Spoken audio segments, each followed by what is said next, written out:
Very good afternoon to all. Welcome back to my channel. Today I am going to show the model question paper for the MLT first year students in paper 2, that is the microbiology and pathology.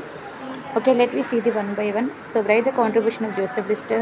How do you clean the volumetric flask? Name different clinical specimens for microbiological investigations. What is inoculation? Different culture medium. Write the principle of WBC, diluting fluid, expand AFB. Mention the normal sperm count. How do you collect peritoneal fluid? Define dry mount.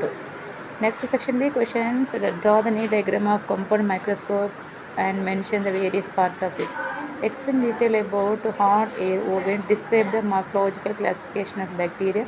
Write about the hanging drop preparation. Explain about the Jekyll-Nielsen staining. Write about the following test: Hayes test, Pouches test. Write a note on RBC count. Write the classification of hospital waste and note on disposal of syringes and needles. Let me see the in Telugu. So MLT first year వారికి second paper microbiology and పెథాలజీలోనే AP స్టూడెంట్స్కి రేపు exam ఉంది కాబట్టి so వారి కోసం అనేది ఈ మోడల్ క్వశ్చన్ పేపర్ వన్ చూద్దాం మనము. జోసెఫ్ లిస్టర్ సాధించిన విజయం తెలపండి. పరిమాణాత్మక ఫ్లాస్క్ శుభ్రపరచే విధానం తెలపండి. మైక్రోబయాలజీ పరీక్షల కొరకు సేకరించే వివిధ క్లినికల్స్ నమూనా తెలపండి. ఇనాక్యులేషన్ అనగానేమి? సంవర్ధక మాధ్యమం నిర్వచింపము. డబ్ల్యూబీసీ విలీన ద్రవం యొక్క సూత్రం రాయడం.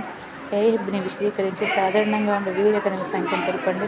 పెరిటోనియల్ ద్రవను సేకరించే విధానం రాయండి. పొడిపూత డ్రై మౌ నిర్వచింపము. Section B questions. సమీప సూక్ష్మదర్శిని యొక్క పటం గురించి భాగాలు గుర్తించండి. వేడి గాలి కొలిమి గురించి క్లుప్తంగా రాయండి. బ్యాక్టీరియా వర్గీకరణ గురించి వివరింపము. హ్యాంగింగ్ డ్రాప్ తయారీ విధానం గురించి రాయండి. Jekyll-Nielsen స్టెయినింగ్ పద్ధతిని గురించి వివరింపము. ఈ కింది ప్రశ్న గురించి రాయండి. టెస్ట్ పరీక్ష, పౌచెస్ పరీక్ష, ఆర్బిసి అంచనా వీటికి రాయడము. హాస్పిటల్ వ్యర్థాల యొక్క వర్గీకరణ తెలిపి సిరంజీలు మరియు నీళ్ళను ఏ విధంగా విధానం తెలపండి. Okay, thank you all for watching my channel. Have a nice day. All the best for tomorrow's exam.